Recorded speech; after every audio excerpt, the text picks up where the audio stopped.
Russo Europian Liaka. You'd never know it by looking at Miracle now, but just over a year ago, this dog was found in a desert wash where he'd been left for dead. He had been so severely beaten that there was no way of even knowing what breed he was.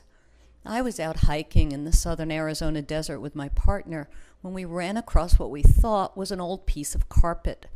As we got closer, we thought it was a carcass of some kind, maybe a skunk.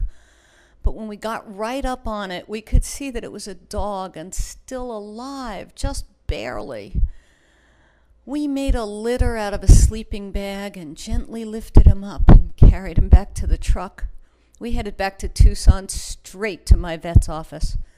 The dog we'd found was in a life-threatening crisis. In addition to the horrible beating, the intense Arizona sun had depleted him of vital fluids. There was hope, but the vet wanted us to know the odds were not good.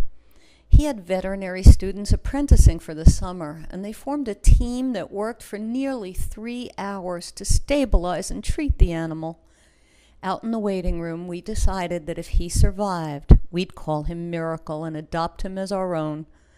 He survived the surgery, but healing was a slow process. We each visited him regularly while he healed, both mentally and physically. 2 months later, the vet called and said we could come and get our dog.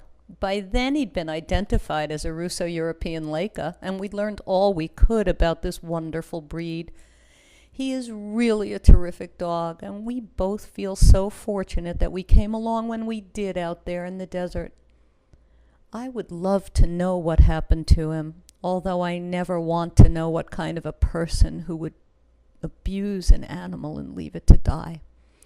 There are no penalties great enough to punish someone for an act like that.